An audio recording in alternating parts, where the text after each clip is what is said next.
Hi, everyone. It is Marilyn Alori, and welcome to Who Can It Be Now?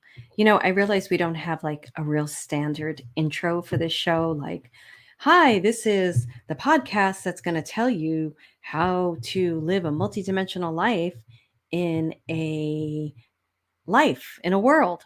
No, I don't know. I just tried. I tried. That's why I don't have one because it wouldn't work very well because I'm always changing, I'm always growing, I'm always expanding and I don't stay still. I never stay still. So who can it be now is like, what the fuck can it be now? Is more what the title of the podcast should be. What the fuck can it be now? Anyway, I was doing so much better with cursing, except on the tennis court. Well, today's podcast, we're going to be talking about using your higher self and your intuition. We're going to be talking about how psychic you are and how you can really use that to help you to define your life. And I'm going to share a couple of stories. And we're just going to get into a nice little conversation here. I don't think it's going to be a very long podcast, but I just felt the need to talk to you guys since yesterday. And I had a little time right now, and I'm like, oh, I'm going to do a podcast. I'm also sporting a haircut, so I figured it was, somebody blow dried my hair, so I should probably get on camera and use it for goodwill. Every time I used to go get my hair done with this other hairdresser, she'd be like, "Do you want me to blow dry your hair, or do you want me to curl it?" I'm like, "Why? I'm going home. I'm going to be putting it in a ponytail. You don't need to do any of that stuff." She curled it one day, and I was in the car and then drove home, and I'm like, "Yeah, that was like a waste of 10 minutes of my life having you curl my hair."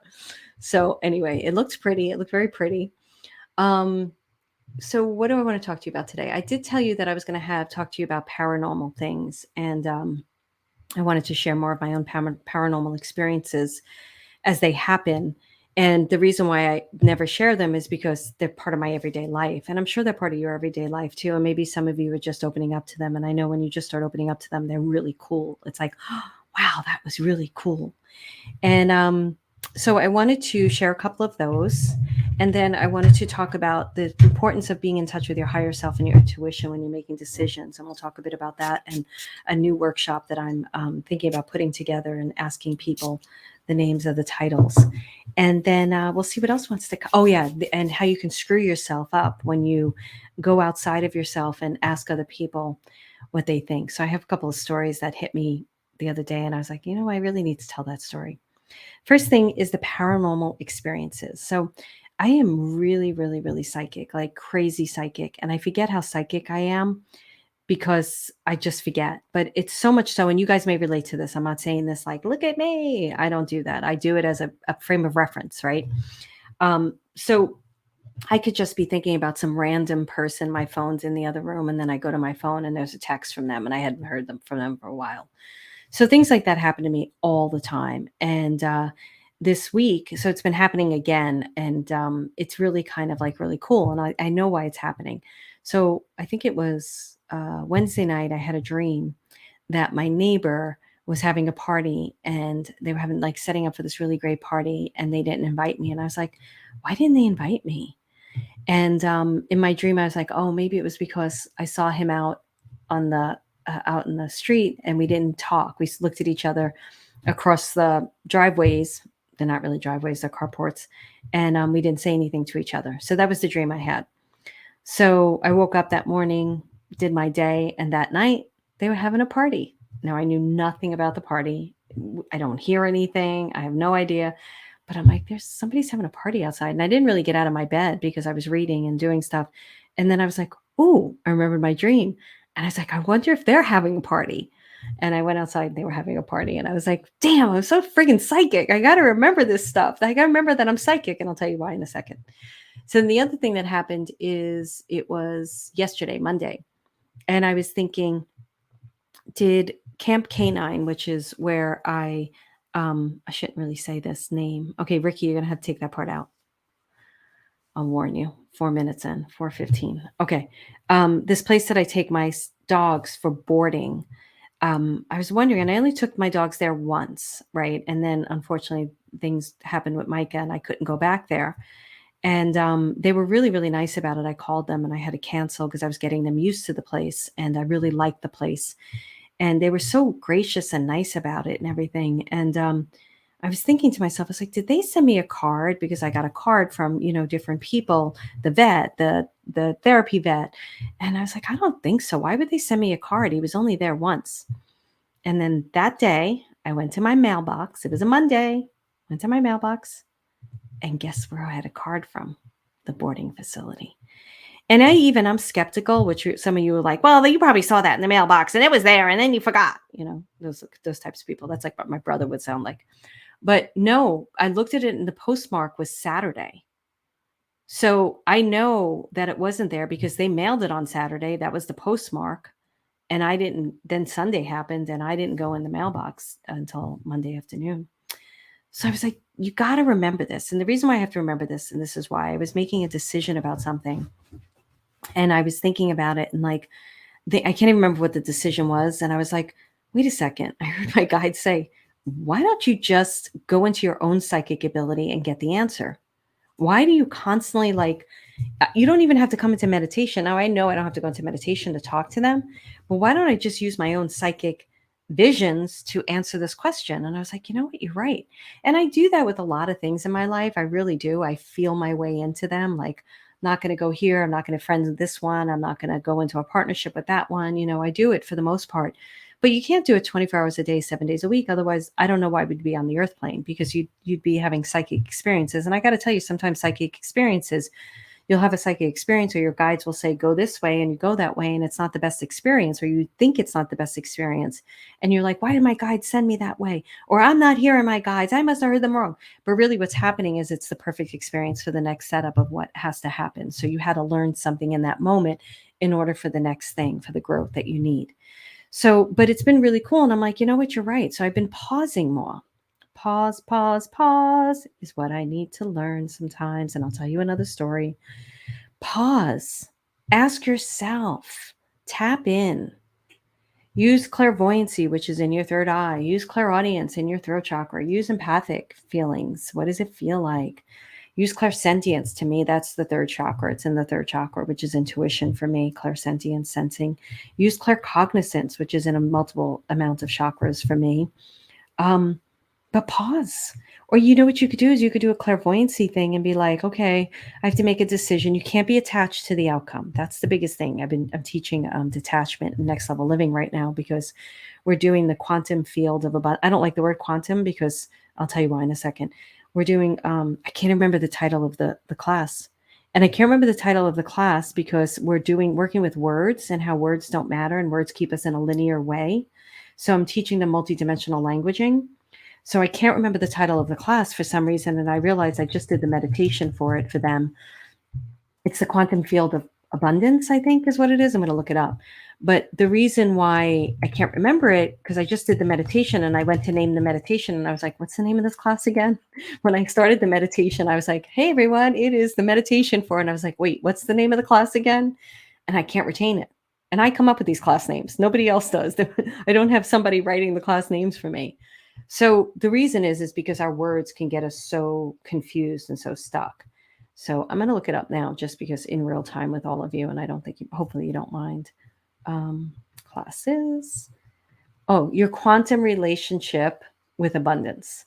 And the reason why I don't like the word quantum is because it's an overused word. I don't like overused words and they get attachments. So there's attachments on words so that we don't get to have a pure experience with them. It's why our guides usually speak to us in vibration and we interpret it into words because we're interpreting it through our life language, right? Our life experience, our soul, symbolic language of our soul. But they're speaking in vibration and we're interpreting it through the vibration, what we see, hear, feel, sense, and know through our words.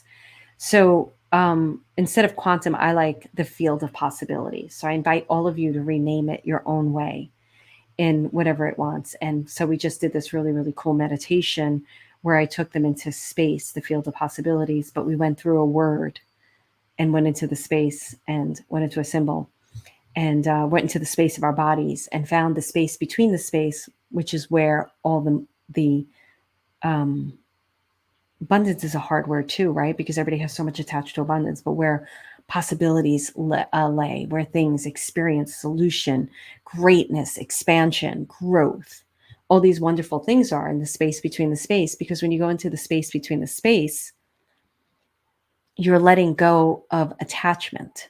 So I asked them when they went into the space to let go of past, present, and future. what they know to be true, what they think they know to be true for the future, their past experiences, any linear experience, and they had to go into nothingness and play.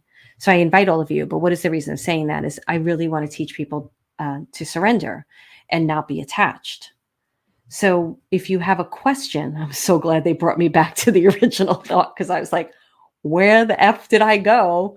So if you have a question about your life, right, or a question you want to ask, you can play with clairvoyancy. You could be like, all right, I want to know if I should buy this course. And then you could look around and scan. You could set your timer for like 10, 15 seconds. And then when the timer goes off, wherever your eyes land, that's the symbolic answer to your question. Now, it may not be a full-on answer, but it'll give you meaning. Look, we could play it now. I never know what I'm doing on these podcasts. And thank you for being so patient with me. Because when they teach through me, and it's so different in Next Level Living, it's a whole other level. And they're used to me, but also it's very very organized in Next Level Living. It is not like the podcast where I'm like, don't do that. No. It's an organized subject with organized, expansive thinking and teaching. Okay. So I'm going to you ask a question, think of a question that you have, and we're going to use clairvoyancy. I'm going to play this with you because if I don't, then sometimes I go too fast, but I don't have a question. Let me come up with a question. Okay, I have a question. Now, if it's a yes or no question, you may have difficulty in getting the answer as a yes or no, but it doesn't matter if it's a yes or no question because we'll play with it anyway. If it's the way to get around yes or no question. So I'm asking about an event that I was invited to. And I'm asking, should I go to this event, right? Shoulds are not a great way to title a question, but I'm going to play with it anyway to see what happens for me.